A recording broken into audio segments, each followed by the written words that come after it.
I'm the chairman of the African International House, and I have been the chief financial officer for the state of Illinois for the past 16 years. Don't ask me for money. As you well know, this is the international aspect of the Rainbow Push Coalition initiative. I am happy to welcome all of you, and hopefully our discussions will materialize into something fruitful. I want to thank my Haitian brothers and sisters who are here.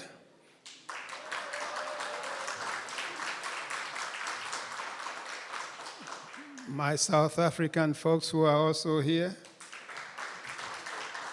The Guineans, the Nigerians, the Ethiopians, and all members of the African community, not only here, but also coming in from the dark continent, which is Africa. Welcome aboard, and we will start as soon as possible. As I've indicated, this is the international aspect of the Rainbow Push Coalition, and we all know how difficult our various countries face in terms of public policy implementation and so on and so forth. We have a problem in Haiti, Mali, Nigeria, all over the place. What we are going to be discussing today is to address the critical issues and evaluating United States policies as they affect the African continent. We'll be hearing about conflict, democracy and human rights, economic development and property, and environmental problems. As you have seen, we have very distinguished individuals. Where is the Director of International Affairs for the Rainbow Push Coalition, James Gomez? Please give me a hand of applause.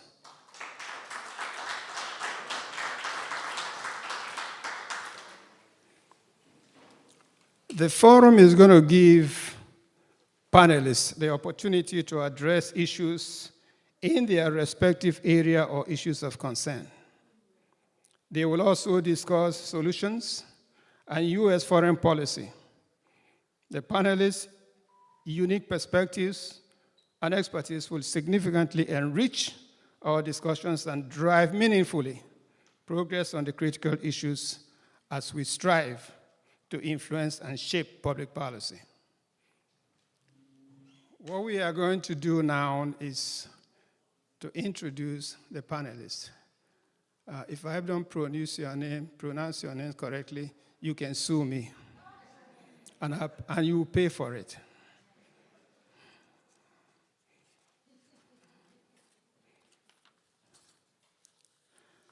First on the list is someone who needs no introduction. He is the son of the most significant, recognized king, chief, emperor, doctor, civil rights leader, and the most exhaustive individual who has put together the image of black people in this world for recognition. I'm not talking about other than his congressman, who is also his son, but he thinks I am from Jamaica. Ladies and gentlemen, Jonathan Jackson, Congressman Jonathan Jackson. You can come and speak when I finish. Finish when I finish. Yeah. Too soon.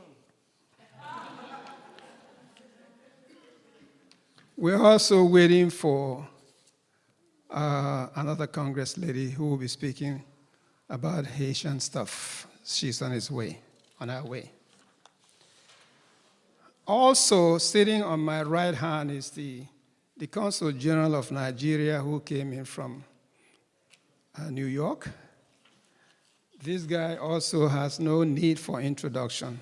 Whenever someone gets to this level of being an ambassador, all I would advise you to do is Google his name. And when you Google Abubakar Jidda, Consul General of Nigeria in New York, you will read about his history. But let me just say something about him. Ambassador Abubakar joined the Nigerian Foreign Service in February 2001 and has served in various capacities in the Ministry of Foreign Affairs and Nigerian missions abroad. At headquarters, he had a stint in the East and Central African Department, Administration Department, and Office of the Permanent Secretary. He also served in our missions in Addis Ababa, Ethiopia, Dublin, Republic of Ireland, and Berlin, Germany. Let me say this. We will Google him and finish up reading about his biography. Ladies and gentlemen, Ambassador of Nigeria and Consul General of New York, Ambassador Abubakar Jidda.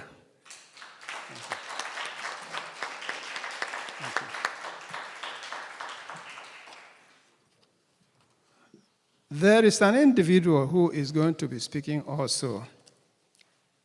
When I read his portfolio, he received his PhD a long time ago. I don't know how many years ago, but he is an astute academician, a professor, an activist, and everything that you can think of that makes a man great. His name is James Dogby.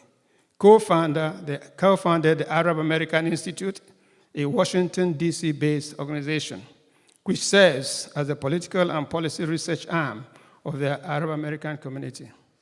In 1985, and continues to serve as its president, he is director of Zogby Research Services, a firm that has conducted groundbreaking surveys across the Middle East. If you want to know more, Google him. Ladies and gentlemen, James J. Dogby. How are you, sir? I am now going to leave the floor open to Congressman Jonathan Jackson. Yes, sir.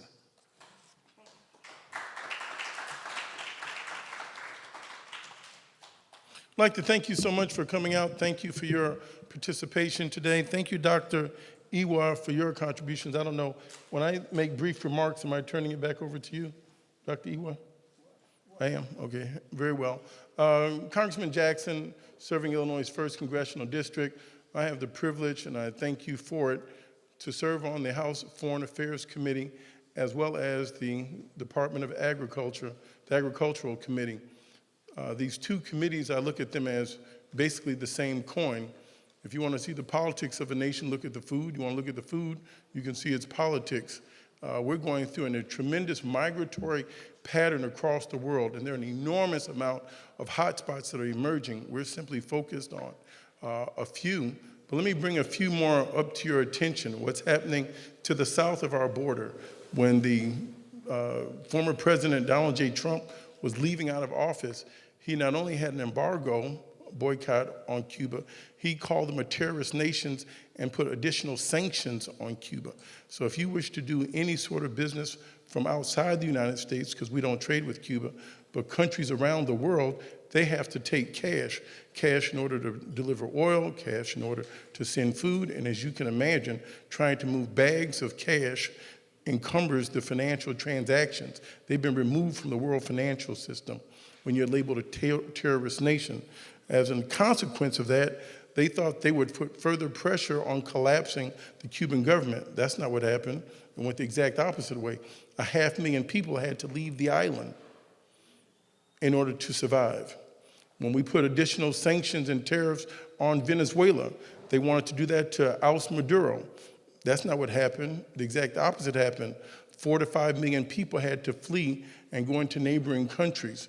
So if we want to talk about what's happening in immigration in Chicago in the United States, our immigration issues do not start at Mexico. There are people that are coming up the Pan American Highway from Chicago, Illinois to Caracas, Venezuela. You can walk, you can bicycle, you can drive. You do not need to fly, you do not need to take a boat. It's 2,499 miles.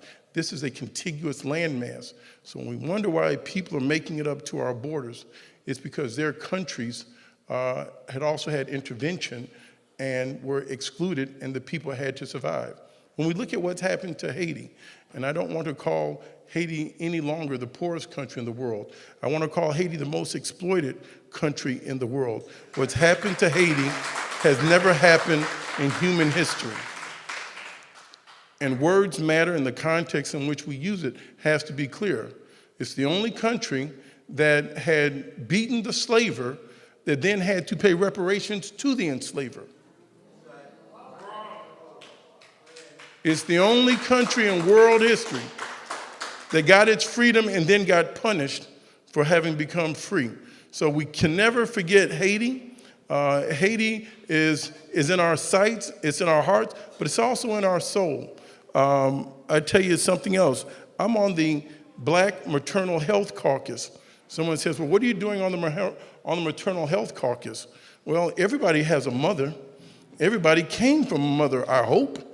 Okay, so we should all be concerned about maternal health. In this district, within just a few short miles from here, Black women are dying at a rate of 2.5 to 3 times higher than Caucasian women giving childbirth. Right here in the city of Chicago, in the heart of the South Side, in our district. Congressman Danny Davis and I have adjoining districts in the Inglewood area. We have the largest disparity, the largest gap in life expectancy within the same city, within the same region in the nation. It's 30 years difference, 62 years of age for Black males in West Inglewood, and in Streeterville, not far from where the Navy Pier sits, less than 7 miles, there can be a life expectancy of 30 years difference. Right here in the city of Chicago. So when we think about what's happening to Haiti being off of our shores, we need to look at foreign policy another way. The last point I want to make is regarding AGOA. There's much conversation, and when I looked at the history of AGOA, and I appreciate the great work that the Ambassador Whitaker had put into it and the great work of Congressman Charlie Rangel, it was a big deal. It was a huge vision. It was uniting 49 sub-Saharan African countries to have a trade agreement, very much like the European Union. It was a big deal starting the new millennium at the turn of the century for 2000. 49 countries were included. Today, as we look at a new extension, a revival, renewal of AGOA, there are 32 countries. 17 countries in sub-Saharan Africa has been excluded. Anytime there's a changeover of a government that hadn't had an election, if it was overturned, if it was internal conflict, and I've said, hold on, give it a minute in foreign affairs. If you have found a way to make the European Union one union and no country left out, let's encourage good behavior and not be so punitive with Africa and punish them. We need to have AGOA reauthorized with all 49 sub-Saharan African countries. By definition, the science of economics is cooperation.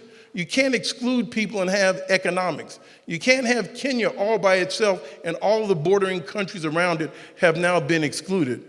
Africa, I am proposing, before I sit down, I've been talking with senators regarding AGOA, not 20 in 5 years, not 2025 in 5 years, not a 16-year extension. Why don't we look at a 25-year extension to AGOA? So we're looking at Africa 2050. All eyes on Africa 2050. In conclusion, why is that so important?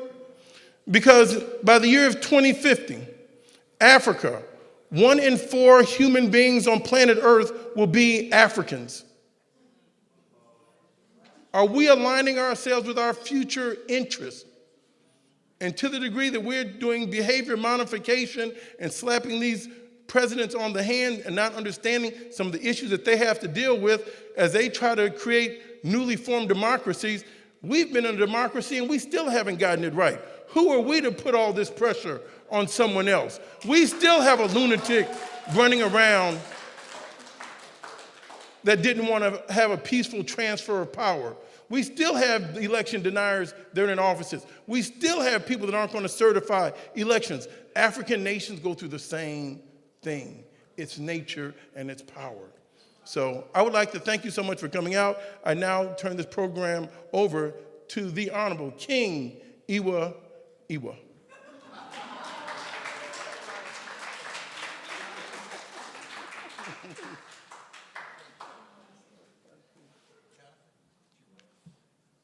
No, it's mine. You see, unfortunately, this is how he treats me, very badly. I don't know even what I did. Moving along, we were expecting the Congress lady to become, she says she's about 5 or 10 minutes. So we'll wait for her and then move on to the next speaker. I think I've already introduced him, the Ambassador and Consul General of Nigeria from New York, to give us a brief description of what we'd expect anybody to do going to Nigeria. His Excellency.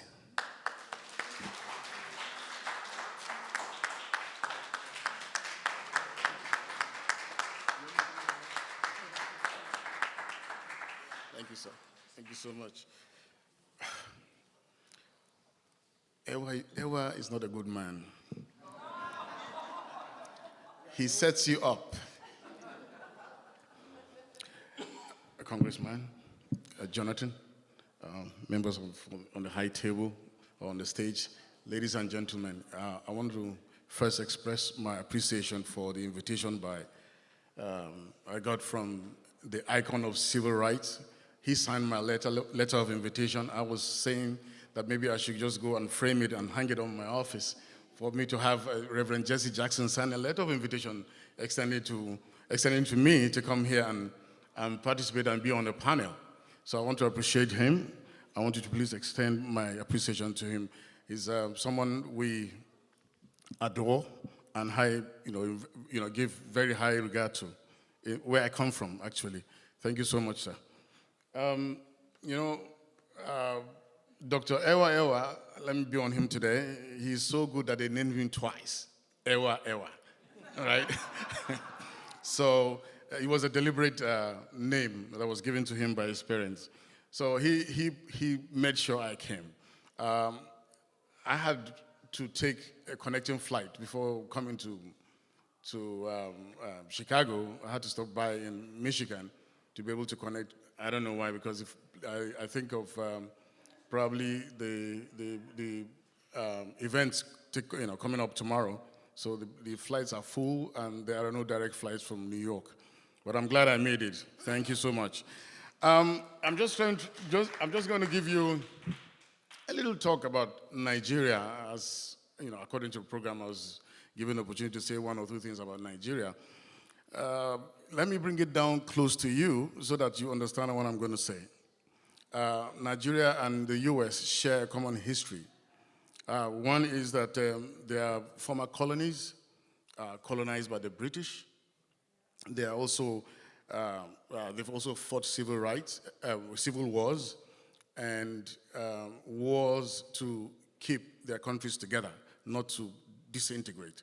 So it was a war that was, to keep those countries one. And they are both multicultural societies. You and I know that if I'm going to take a census in this room and ask where you come from, definitely I'll get different countries. So it also is Nigeria, because Nigeria has over 250 languages, and they speak different languages, as English is distinct from German. So when you get to Nigeria, and then if you are from one village, the next village doesn't even understand the language you speak. So we have what we call the lingua franca, which is English, as you have in the US. Now I understand, if I go to the bank, I hear Spanish, I see Spanish signs. So probably you're coming up and to be like my country. They are the biggest economies in their regions. They are the biggest democracies in their regions. So just to give you an overview of what we share in common with the United States. Nigeria gained independence in 1960, and after 6 years, there was a coup. And that coup lasted for many years. We didn't have any democratic rule until 1979, where when the administration that brought in former President Shehu Shagari, and after his first term, the second term, there was another coup. Now, Nigeria didn't come back to civilian rule until 1999. And since then, we've enjoyed steady democracy for about 25 years. This is a very good testing ground for us because we had a smooth transition from one political party to the other and one political party to an opposition party. So for us, that is a plus for our democracy. I want to talk also a little about the population of Nigeria, actually. We're about 217 million at the moment. But for me, I'm looking at the biggest black nation on earth. And let me just tell you that very soon, Nigeria will be the destination for pilgrimage for black people. So, well, we're getting there. In terms of the economy of Nigeria, Nigeria is known for its oil. That is the mainstay. That is the main foreign exchange earner. But, and it also contributes about 10% to our GDP. However, agriculture is the main employer of labor, and that contributes about 27%.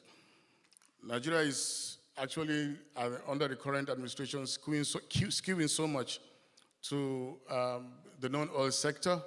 Nigeria is beginning to work on its mineral resources and of course, agricultural produce, and to begin to intensify efforts to export to different countries. We've already started doing that. We're trying to make inroads to the United States. Earlier today, I was speaking with Congressman Jonathan. Thank God he mentioned it. We're thinking of extending, we're planning, working with the relevant authorities to ensure that AGOA is extended so that our food can make inroads to the US market. And a lot of Nigerians, Ghanaians, and those who love the African food will definitely find it very closely and in the grocery stores. Now, one thing I will say concerning our population is that Nigeria, according to a World Bank report, by 2050 will be 400 million. For us, that is a plus, and for us, that is also, if we don't manage that number, it will be a crisis. 60% of that number will be under 30 years. So that is a lot of energy. And Nigeria is doing very well under this current administration to see how we can manage our youths. Government has introduced a lot of policies to deal with the youths. And for us, it is very important that we get them busy or the youths get you busy. So that's very important for us. So we are doing a lot. We're getting people coming in to develop skills, technology transfer, and and get the SMEs going, because that is actually the bedrock of every economy. When the SMEs are moving, the entire economy will be doing well. The Germans call it Mittelstand, and every German company is actually family owned.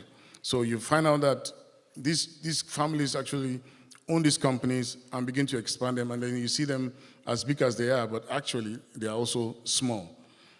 Having said that, we are pushing for homegrown solutions. For us, it's very critical for Nigeria to have its own solutions rather than having others decide for us. We know where the shoes pinches, and then we know our solutions. So all we need is support to help us get there, but we have the solutions. And Congressman, definitely my office will work with yours to ensure that most of the things that we think, we will relate it with the relevant authorities back home in Nigeria. And I want to thank you for the efforts you're making for us to ensure that AGOA is extended. And for me, that is heartwarming. And thank you very much. And lastly, I really enjoyed coming here. So please, I would like to be coming here to participate in most of the programs here. But please, I'll be available for any questions you have concerning Nigeria. I'll be ready to answer. Thank you so much.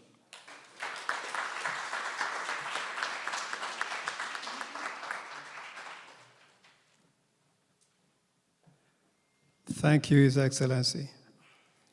As soon as our panelists finish their speaking, we'll be giving you folks some time to ask questions.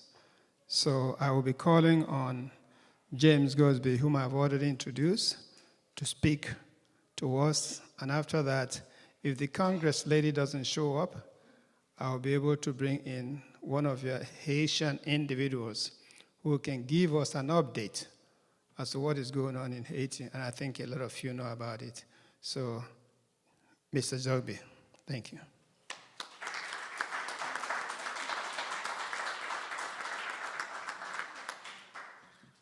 Thank you very much. I have to say, something happened about an hour ago. I'm losing my voice, so bear with me, please.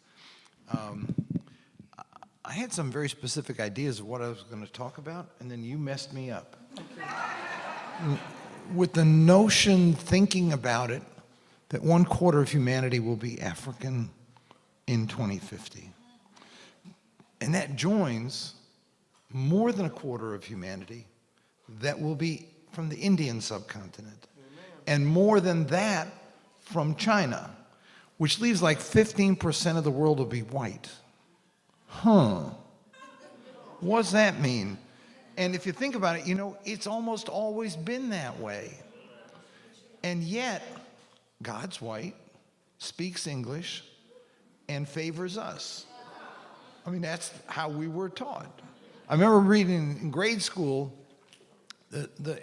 our history book, social studies book. I used to call it Stone Age Man to Ike. The first man was in caves in Europe. No, he wasn't. But they couldn't comprehend that the first man would be from someplace else, right? Couldn't be from Africa. It had to be European, right? Arabs in the book, there was one paragraph on Arabs with a picture of a guy on a camel sitting in front of pyramids. That's all it was. China had 2 paragraphs. It was about the Great Wall. And Marco Polo, who discovered China, no, he didn't. It was already there. They knew where they were. And Genghis Khan, by the way, was the greatest conveyor of civilization in human history. I mean, we write about him as a savage, but he was no more savage than the Europeans who were making wars and everybody else.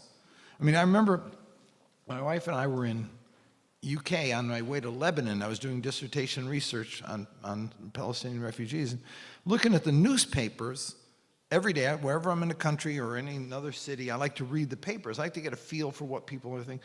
And there was a war in Nigeria, and it was like, they were really embarrassingly insulting, right? There was war in Ireland, and they were insulting. There was South Africa, and they were insulting. And there was Israel-Palestine, and they were insulting. And there was India and Pakistan, and they were insulting. And then I said to myself, wait, they started all those. They were the reasons for those divisions. And they started the wars, and then they pulled out, and then criticized what they left behind. I mean, you go visit somebody's house, and you leave a mess. You don't criticize them for having a messy house. You made the mess. I remember reading a book about Egypt and slavery. There was a connection. You know, the connection was that Egypt was a net exporter of food to Europe. Egypt was a net exporter of food. The Civil War started. The mills of Birmingham lost their cotton. And so they forcibly transformed the Egyptian economy from a export country, grains and fruits and vegetables, to a cotton-producing economy for the mills in Birmingham. Egypt paid the price for Britain losing access to cotton during the Civil War. And it became an impoverished nation because it had to import food to survive. Britain also did a nice thing for Egypt. They improved their healthcare system so that the quality of life not only, but the life expectancy went up. But life expectancy, more people, less food, less income, poverty, and then Britain left the mess behind. I mean, that's how we have to think of, history is fascinating because it's not one thing. It depends on who writes it. And who writes it, it depends on where they stand and where they start. If they start the story in a year that fits them, then the story has a certain trajectory. In my world, tiny Israel was attacked in 1948. Like nothing happened before 1948, right? That's the mindset, right? And so it's where you stand and where you start the story. And so I just want to quickly go through the Middle East because I was supposed to talk about the Middle East, but I just want to do that. There are 3 countries beginning with I who tell the story of America's foreign policy failures in the Middle East.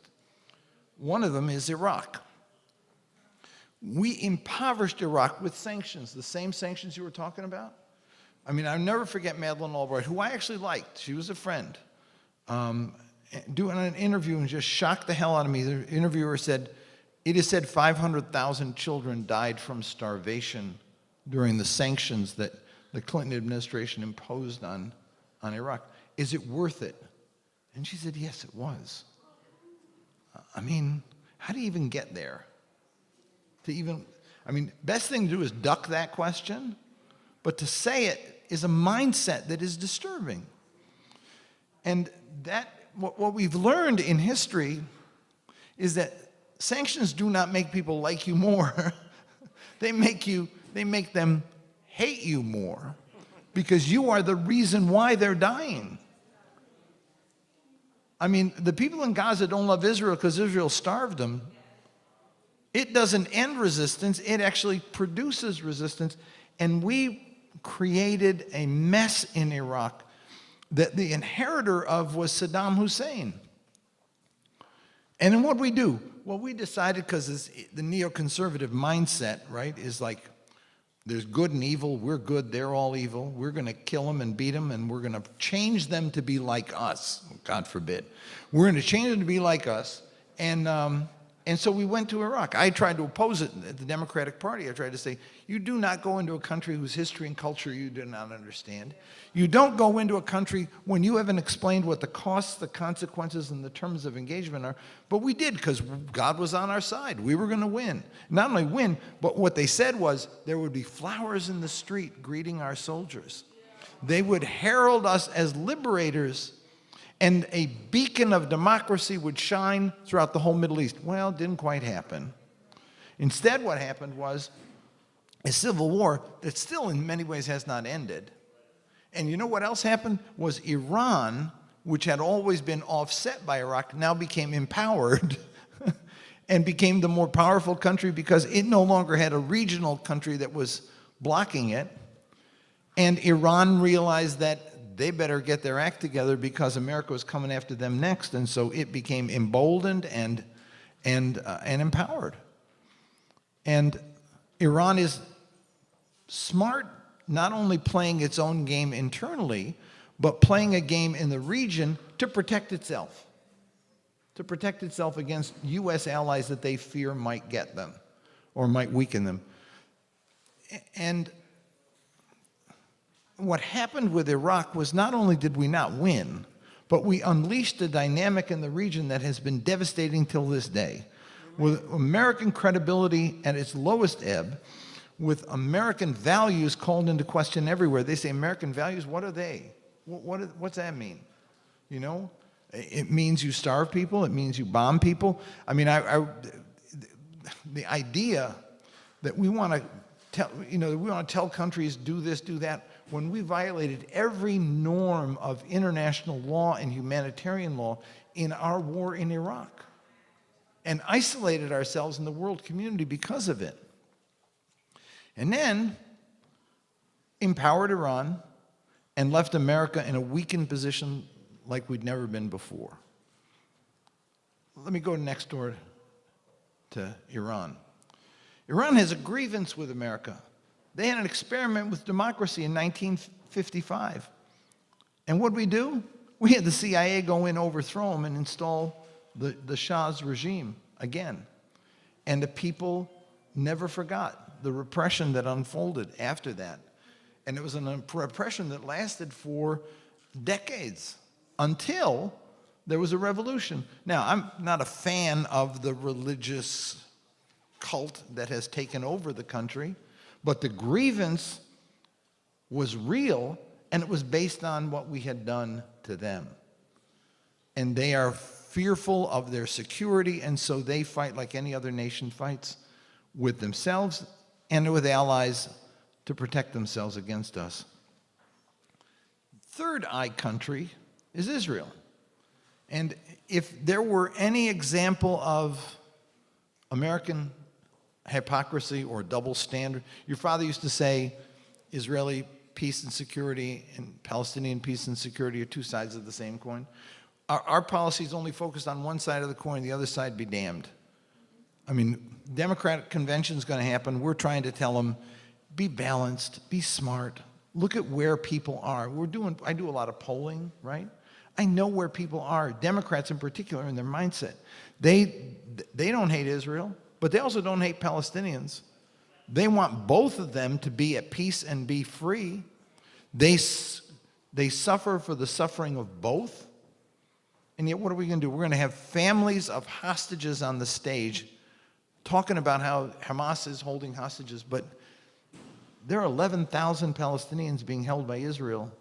The number's gone up 4,000 since this war in Gaza, without charges pressed against them. They're in jail for long periods of time with no charges, nothing. And, oh, by the way, 40,000 people dead, and 80% of the country of Gaza destroyed, and famine now spreading, and polio, and cholera. I mean, stuff that like you thought we'd get rid of, and stuff is coming back. And it's coming back because there's no healthcare system, because we've destroyed the hospitals and destroyed the university. Imagine a 10-year-old kid in Gaza today who not only doesn't have a home, but the whole neighborhood where he lived is gone. And he's probably lost dozens of family members. And he's been forced to move 4, 5, 6 times. That's not making love anywhere. And yet, we only see one side of the story. We don't see the other at all in our policy at all. We're doing negotiations to free the hostages. I agree, that's terrible that there are hostages.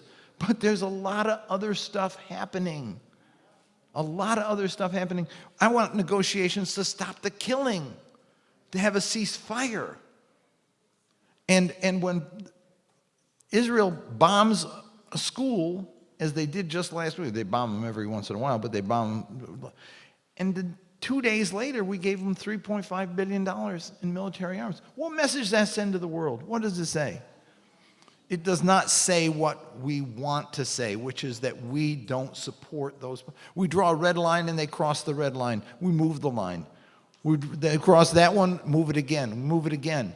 The fact is, nobody takes us seriously, and that is a problem in our foreign policy. So here's what I think. I think we need a values-based foreign policy. A foreign policy that puts, as Reverend Jackson used to say, measures human rights by one yardstick. Everyone is God's child. Everyone is deserving of the same treatment. White, black, yellow, red, doesn't matter. You're all, that's it. It's the rainbow. It's the message he sent and that we still live by today. It's one that says international law is a norm that has to be followed by everybody, not just the countries we oppose. We criticize countries for violating law, but countries we support, we give them a pass. You can't keep doing that. Can't keep giving Israel, we have laws in this country about how you can use weapons. We will apply them to some countries. We will not apply them to Israel. And they get the most, they call it, the headline says, $3.5 billion in military sales. There's no sales. We give them the money, and then they use the money to buy the weapons from us. That's not a sale. It's like giving my kid allowance and he buys something from me. That's not a sale. And so I just want to say that human rights by one yardstick and a comprehensive vision of the region. And here's what I think. in Europe, which was a contentious place, you know, they talk about Arabs being savages, they fed all these wars. You know how many people Europe killed in the last century of its own people? 65 million Europeans died, World War I, World War II. I mean, don't call us barbarians. You all killed 65 million of your own. I mean, that's like, let's judge everything by one standard. Wars are ugly and evil, and people are doing ugly and evil things. And at the end of that war, the Cold War was starting, and there was the vision that we would find a way to have Europe maybe not solve its problems, but to come up with a framework that would create opportunities for people to talk through problems rather than fight through problems. And so they created the OSC, the Organization for Security and Cooperation in Europe. And it stabilized the continent for decades until the end of the Cold War. And the Middle East needs an OSCE today. It needs Iran at the table, it needs Israel at the table, it needs Iraq at the table, it needs Saudi Arabia at the table. Every country, and they'll come kicking and screaming. Instead of using sanctions to punish people, we need to use political pressure to get them to sit together at a table and work out a framework for cooperation. You can't have money in one part of the region and dire poverty in another part of the region. You can't have weapons galore in one part of the region, people dying from those weapons in another part of the region. There is the possibility for regional cooperation, but it will only come if we take the lead that instead of selling weapons, we're going to sell peace. And so I will leave it at that. Thank you.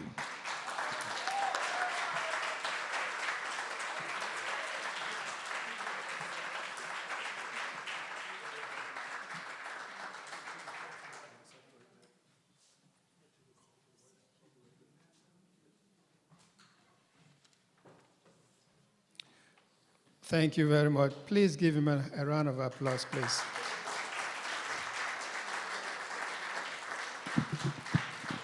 I just received a text from our Congress lady. Her plane is getting to be too funny. There's so many problems with flights today, but she is coming. But before we go to our Q&A section, I'm going to call on our judge to give us a brief disposition of what Haiti looks like today. Judge Baptiste.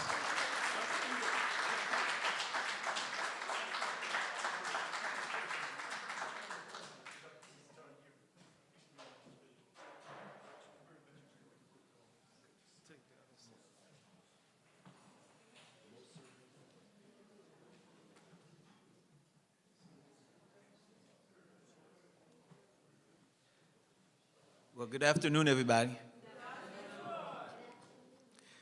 You know, like you, I was praying that our Congresswoman would be here to share some light and to encourage us in our fight. And I said, you said, nah, you're here. Okay. All right. So I am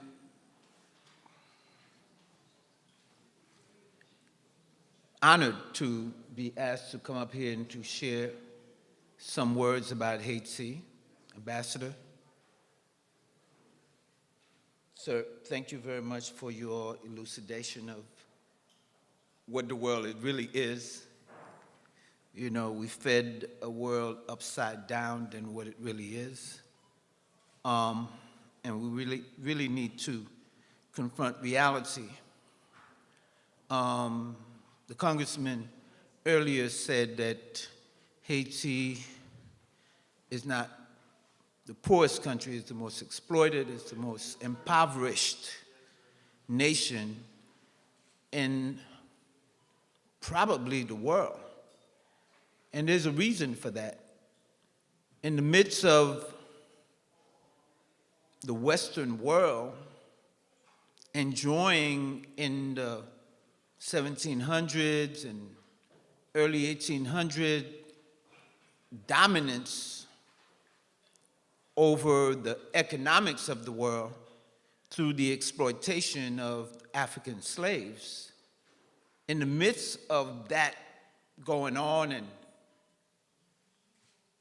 the Western world, France, benefiting from the profits that they were able to accrue from our backs, in the midst of the United States exploiting numerous millions of Africans in North America, in the midst of Latin America benefiting from these exploits.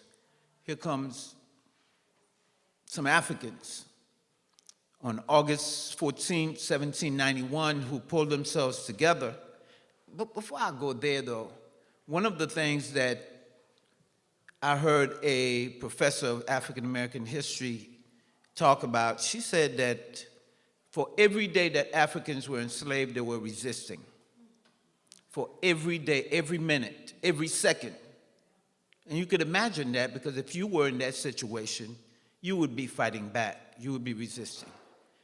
But the Africans in Haiti had mobilized themselves, they organized themselves, and waged a 13-year protracted war to overthrow slavery in Haiti. They kicked the French out. And the thing about it is, at the time that they kicked the French out, and I'm not going to go into every detail, the Western world was so enraged. Of course, you know that after France was kicked out in 1804, they then organized in 1825 with an armada of ships threatening to reinvade us and demanded that we paid reparations. They demanded that we paid reparations for having stolen ourselves back. It was outrageous, but we had to pay reparations because it was a collaboration not only of France, but United States and others who put a lot of pressure on Haiti. In fact, the United States did not recognize Haiti for some 60 years after it gained its independence. It organized an embargo to try to choke this nation out of existence. And Haitians fought to try to overcome the situation, but then it took Haiti a number of years to recover. And then in 1915, the United States invaded and occupied Haiti from 1915 to 1934 and stole the whole treasury of the nation. And you know, the kind of racism that manifested itself, the kind of exploitation had continued. And so when we fought to organize ourselves to rebuild the nation, then they supported Papa Doc, a whole regime of dictators, to impose themselves. And they were in the middle of the fight, the Cold War, with the Soviet Union. And so they chose sides with with Papa Doc, which was terrorizing Haitian people. And so every time we took a couple steps forward, there was a pushback. And so Haitians under Papa Doc began to flee because they were being executed, and they began to create a significant diaspora. The diaspora that we have today has been an accumulation of 4 or 5 generations of Haitians who had been fleeing the nation, trying to live, trying to survive. And today, with all that has meant for Haiti, the brain drain that it had created, you know, some of us have analyzed the situation and we said that, you know what, the diaspora that exists today, the Haitian diaspora, is a gold lining. It's not just a silver lining, it's a gold lining for the nation now. Because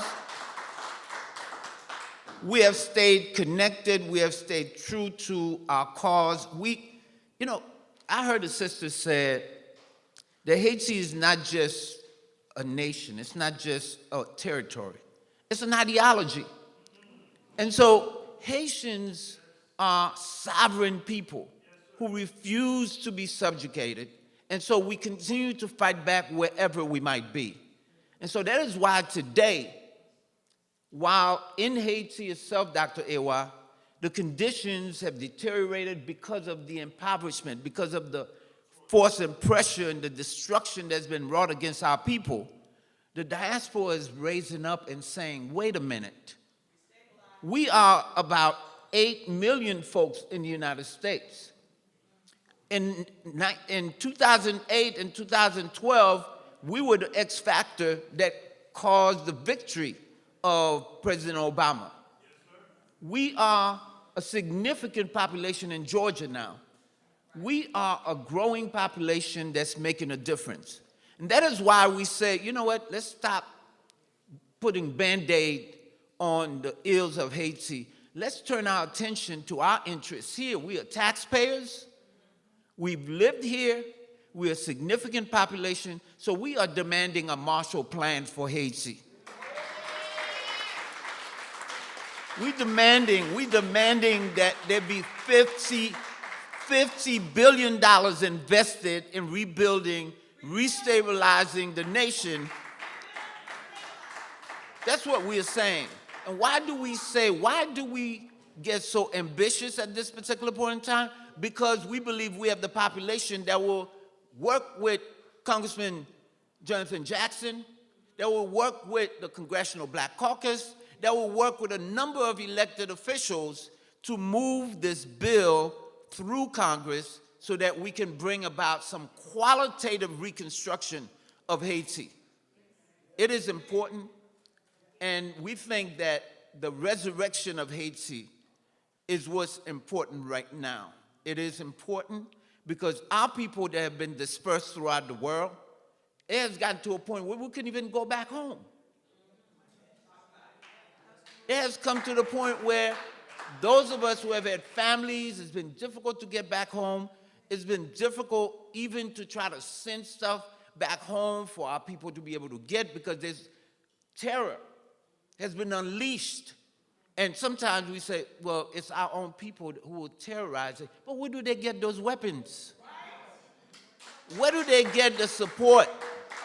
They get the support from our enemies, our historical enemies, that have refused to allow Haiti to stand back on its feet.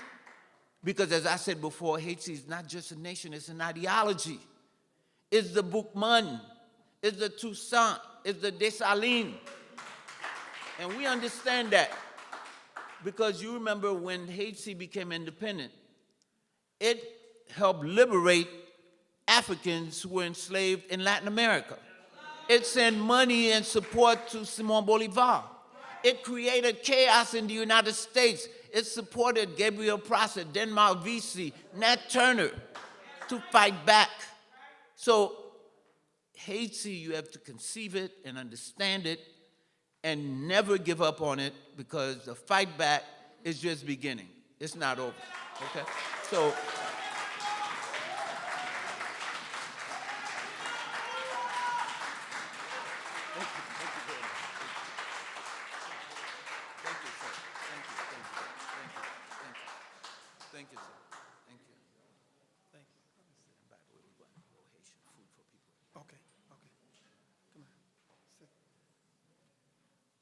Before we get to a question and answer, can you please give me a round of applause?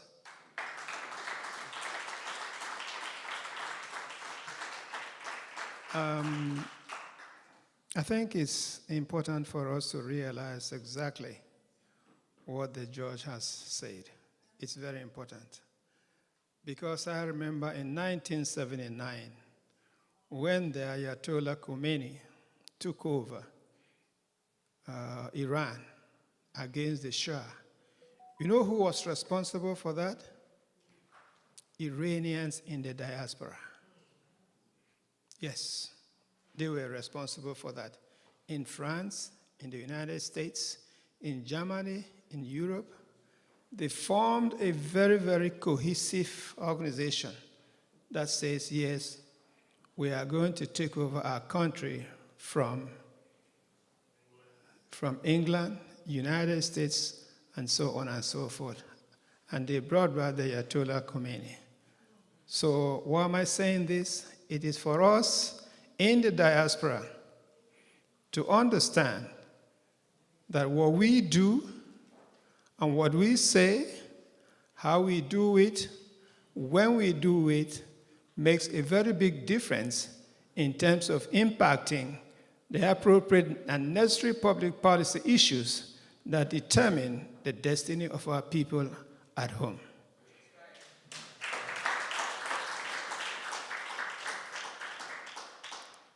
Before, as I said, I think the Haitians are going to give us some food. Now, let me say this to you. Let me say this.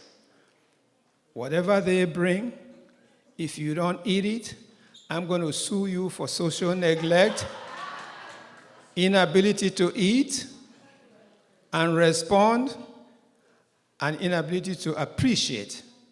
And before we get to that and our questions, I'd like to give our gentleman, the Honorable, to come and say something about what he thinks we should be doing in our respective countries.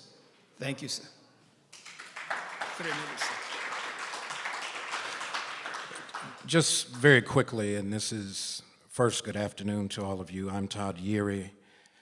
I've had the privilege, as many of us have, to work with Reverend Jackson and to learn from him in the constant conversation around a framework of how we engage across boundaries and borders. Part of what we're wrestling with is the continuing legacy of what occurred in the Berlin Conference in 1884. When the European countries gathered under the supervision and monitoring of the United States to make claims to carve up the continent of Africa, there were two fundamental principles that had to be established for a European power to make a claim. One, there had to be a justified economic interest in the portion of the continent that they were claiming. The second was the military wherewithal to defend it. Because that was the framework, then world dominance, which was the continuation of the trafficking in human bodies from the continent of Africa to support the labor market that would support the globalization of, at that time, agriculture that continues to other products to this day. We actually have to raise the issue of what is the international human rights platform upon which we raise valid claims. When the Republic of South Africa raised an issue before the International Court of Justice about what's going on in Gaza, there has been a great fear placed because that's a platform that, even though enforcement is still a challenge, it actually legitimizes the claims of injustice for oppressed peoples. As we are now 75 years in since the United Nations Declaration of Human Rights, we need to go back and raise the question: are those principles valid only for certain countries and certain people within those countries, or is that declaration indeed universal? I would suggest, and I would argue, as Reverend Jackson has raised for us time and again, that we must make righteous demands, even in the face of unrighteous process. And that means we must not only advocate, we have to collaborate across borders and interests, and we must participate in the process of change to hold leaders accountable. There must be a question, as the DNC is meeting this week: what is going to be the party's platform position around international human rights claims as it affects people of the African diaspora, and by what mechanism will we ensure that the enforcement and the application of human rights will indeed be universal? And so I thank you for your time and consideration. Let's collaborate, let's participate, let's advocate, one for all for one, in the name of human rights.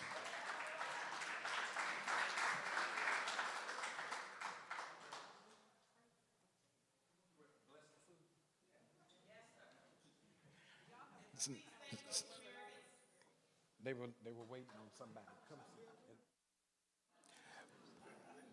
Are you?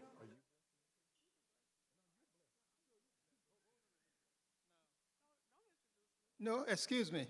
I'm running the show. She gives me headache. the second in command of this place. She's going to bless the food for us before we get into our question and answer. So what she says is the best. We're going to eat. Okay, y'all need to eat now. Are you all hungry? Welcome to Rainbow Push. This is your home. We have hosted Haiti and Haitians since we've been in existence.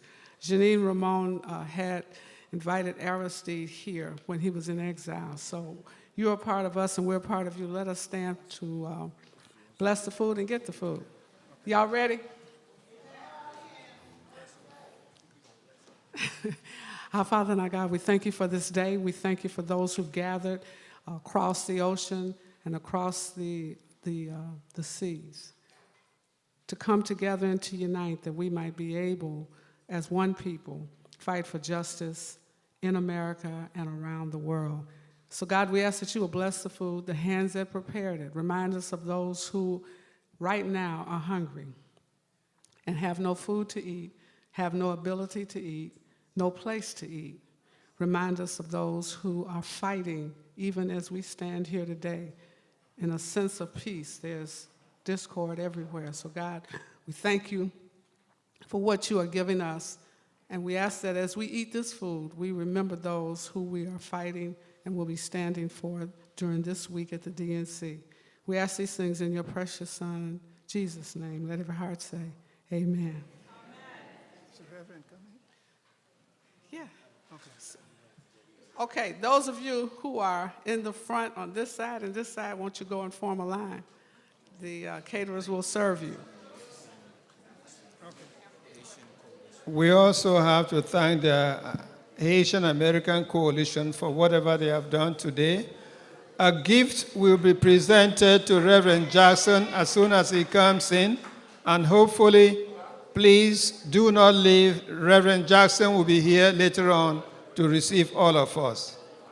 Thank you.